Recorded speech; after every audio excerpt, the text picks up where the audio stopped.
Essa história começa em um lugar muito pobre. Um menino que não sabia e nem conhecia nada da vida era maltratado pelo seu pai, um viciado alcoólico que fazia o menino trabalhar de forma extremamente abusiva para conseguir sustentar a casa toda. E que casa! Aquilo era um verdadeiro barraco. Eles moravam em um local pequeno, apertado e com pouca higiene. Kawaki viveu assim por vários anos. Ele trabalhava muito, acordava de madrugada e trabalhava. Depois caminhava longas distâncias para finalmente conseguir comprar a bebida alcoólica do seu pai. Tudo que a criança queria no final das contas era um pouco de aceitação e atenção de seu pai, que sempre o ignorava e tomava sua bebida, completamente viciado. Geralmente, ele ficava nervoso e batia, agredindo Kawaki fisicamente e psicologicamente. Isso porque Kawaki era chamado das piores coisas desse mundo pelo seu próprio pai. E o pior de tudo, aquela era a única família que Kawaki conhecia. Aquele homem, seu pai que o maltratava tanto, era a única pessoa na Terra que Kawaki tinha algum tipo de ligação. As coisas estavam indo mal. A aldeia muito pobre e cada vez o preço das coisas subia mais. Havia ali um único lugar que vendia bebidas alcoólicas e Kawaki já comprava naturalmente a mais barata porque seu dinheiro era muito pouco. E tudo que ele conseguia fazer era uma única refeição por dia. Mas não era uma refeição farta. Geralmente era algo como um pão velho ou algo assim. Mesmo assim, ele se esforçava e trabalhava muito. No meio desse trabalho duro, o dono da única loja de bebidas da região resolveu aumentar e muito o preço das suas bebidas, fazendo com que Kawaki não tivesse dinheiro suficiente para comprar uma quantidade aceitável de bebida. Isso fez com que seu pai se enfurecesse completamente com o menino, pois ele tinha pouca bebida e isso era punido com severos castigos. Como por exemplo, alguns dias realmente Kawaki ficou sem comer nada o dia todo. Dessa forma, no outro dia, ele teria que se esforçar o dobro e trabalhar fraco e com fome. Um dia, Kawaki resolveu confiar em alguém. Era um homem que se dizia vendedor de peixes. Para traumatizar para sempre Kawaki a nunca mais confiar em ninguém, esse homem que se fazia de bonzinho era na verdade um traficante de crianças que queria sequestrar Kawaki e vendê-lo como escravo para conseguir algum dinheiro. Naquela região, compradores de criança são muito comuns e eles as compram para diversos fins, sendo um deles usar as crianças como experimentos científicos. As crianças compradas se tornam cobaias descartáveis que podem facilmente ser substituídas por outras. Dessa forma, Kawaki vê a realidade do mundo e ela é extremamente cruel. Mas isso estava longe de acabar. Na verdade, ainda ia piorar muito, a ponto de que Kawaki conheceria o verdadeiro inferno na Terra. Chegando em casa, Kawaki descobre que seu próprio pai, aquele que era a única pessoa que Kawaki realmente tinha algum tipo de ligação, decidiu vendê-lo a um desconhecido qualquer, como um objeto. O pai de Kawaki, motivado pelo seu vício, decidiu vender Kawaki por uma razoável quantidade de dinheiro que foi paga na hora. Esse homem resolveu vender o próprio filho. Durante a negociação, Kawaki fica apavorado ao saber que vai ter que deixar sua casa. Por pior que seja a situação, ela ainda está para piorar e piorar muito. Seu pai novamente diz que ele é um completamente inútil e veio a esse mundo para ser um peso morto desnecessário. O menino, completamente apavorado, sem saber o que fazer e que rumo sua própria vida levaria dali para frente, é vendido e levado pelo seu comprador como uma mercadoria. O nome do seu comprador era Jigen e ele participa de uma organização.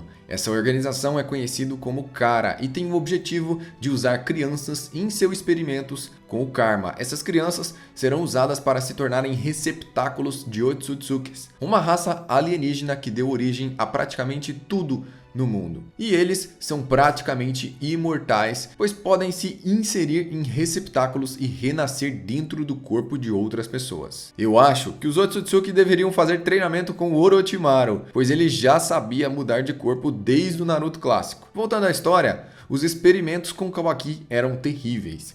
Eles colocaram ele numa espécie de bolsa, onde ele ficava na água com tubos enfiados pelo seu corpo. Eles fizeram isso com várias crianças com o objetivo de transferir para elas o poder do karma, mas a maioria morria na hora, assim que recebia tudo isso no seu corpo. Kawaki, novamente apavorado, conhecendo agora o verdadeiro sofrimento, viu cada uma das crianças à sua volta morrerem na sua frente lentamente até que chegou a sua vez. Ele estava ali para receber aquele negócio estranho que ele não fazia nem noção, ao menos, do que era, e que tinha matado todas as outras pessoas ao seu redor. Mas diferente dos outros que morreram, Kawaki, ao receber esse misterioso fluido, sobreviveu. Entre as crianças que sobreviveram também havia uma que se chamava Code. Ou seja, receber o karma e sobreviver é um caso muito raro. Com o passar do tempo, Kawaki tentou fugir desse lugar, mas acabou dando de cara com Garou, um dos membros externos da organização.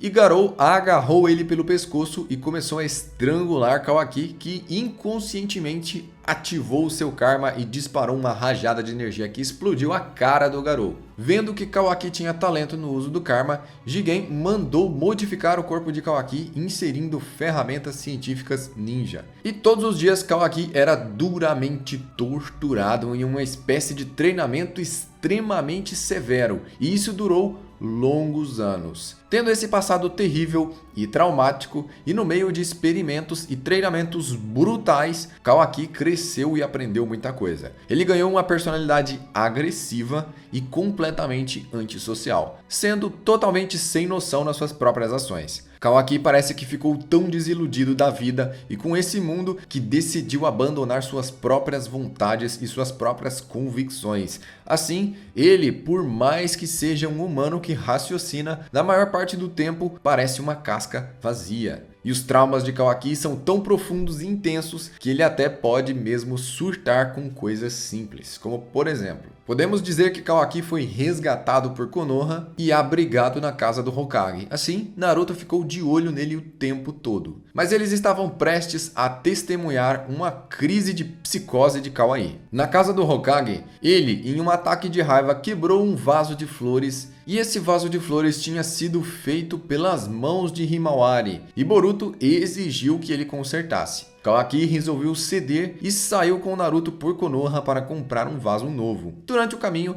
eles pararam para fazer um lanche. E aqui vemos como a criação na base da porrada e experimentos científicos danificou o psicológico dele, pois ele acha estranho comer mais de 2 vezes por dia. Logo, eles chegam à loja de flores de Ino e lá eles escolhem um vaso. Isso começa a ativar as suas memórias, já que quando implantaram o karma nele, os tubos entravam em vasos. Então a Ino dá a ideia de também levar umas flores dentro do vaso. E ao inserir as flores no vaso, ele se lembra da sua conexão com os tubos. As pontas dos galhos das flores fizeram ele lembrar das pontas das agulhas e dos tubos que se conectavam a ele. Isso gera um descontrole mental que deixa Kawaki completamente desorientado. E é aqui que Naruto o abraça e diz que vai dar tudo certo. Após isso, Kawaki vai ver o treino de Naruto e Boruto. Ele acredita que vai ser um espancamento brutal igual ao que ele recebia quando criança. Mas na verdade, foi um treino amigável que terminou com um cumprimento de mãos. Aquilo deixa ele surpreso, afinal, ele estava vendo algo novo. Kawaki ainda não sabe usar o chakra, mas tem interesse em aprender. Enquanto isso, Delta invade Konoha e enfrenta Naruto. Em uma luta onde Naruto se conteve ao máximo para não matá-la, ele queria extrair informações, ela tentou atacar Himawari e foi salva por Kawaki. Ele se colocou na frente dela e perdeu um braço no processo. Depois disso,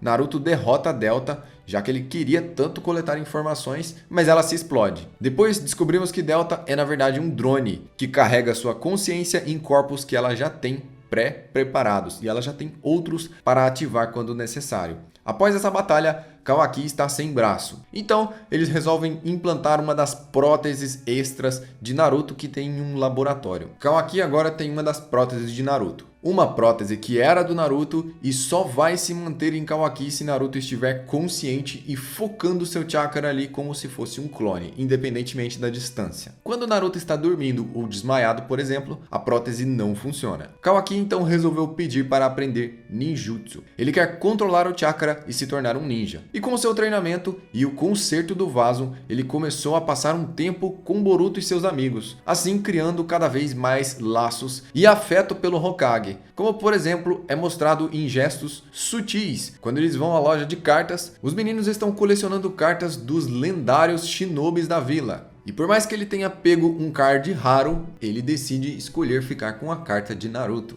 Então mais alguns dias se passaram e durante a madrugada, Kawaki está somente com um braço, já que Naruto está dormindo desconcentrado, a prótese não funciona, ele está somente com um braço tentando dessa forma colar os pedaços do vaso que ele quebrou. Durante a montagem, já era bem de madrugada, ele coloca um pouco de água para ver se finalmente terminou a montagem do vaso. Aí ele descobre que falta um pequeno estilhaço para terminar tudo, pois tem água vazando. Então ele decide sair para procurar esse estilhaço. Enquanto Naruto dormia, se ele saísse ali naquele momento, talvez fosse realmente difícil rastreá-lo depois, caso ele resolvesse fugir. Mas Naruto já tinha pensado em tudo e mandou Kurama ficar de olho. Quando ele pensa em sair, Kurama se materializa e assusta Kawaki, e ela conversa com ele. Durante sua vida, por muitas vezes, Kawaki foi chamado de receptáculo, pois segundo os membros da sua organização, essa era a única função dele. Mas Kawaki achava que ninguém nesse mundo entenderia o seu sofrimento. Até que ele viu a Kurama, e ela disse que Naruto sempre foi o seu receptáculo. Que no início, ele sofreu muito com isso, que as pessoas o rejeitavam por ele ser o que era. Isso fez com que Kawaki entendesse que Naruto sabia muito bem o que ele estava passando. E vendo Naruto ali dormindo tranquilamente em sua cama, sendo o Hokage de Konoha e tendo passado pelo mesmo que ele, Kawaki começa a entender que a vida dele também pode mudar. Ele também pode ser alguém melhor. Ainda não está no fim da linha, está muito longe disso. E ele também pode construir um futuro diferente para ele mesmo. E assim, Kawaki chora. Então o clima das coisas começa a mudar quando o karma de Kawaki ascende e Jigen aparece e o seu objetivo é levar Kawaki de volta para a organização. E nessa situação de extrema pressão, o karma de Kawaki evolui fazendo ele aparecer com um chifre semelhante aos chifres dos Otsutsuki em sua testa. E ele pede para Jigen não atacar Naruto. Ele aceita voltar com ele em troca da paz com Naruto e com a aldeia. Ainda temos muitos detalhes sobre essa história e aconteceram mais coisas, porém esses fatos moldaram toda a personalidade de Kawaki e fizeram ele ser quem ele é hoje, tratando-se assim da construção da personalidade desse personagem com todos os seus traumas, dificuldades e momentos de alegria. E também os laços que ele formou. Dessa forma, Kawaki, que é o personagem mais hypado desde o início de Boruto, apareceu e mostrou sua história. E a partir de agora vamos conhecer qual vai ser o destino dessa história. Se você quer ver mais sobre Kawaki e sua história, se inscreva nesse canal. Eu vou ficando por aqui, compartilhe esse vídeo e até a próxima.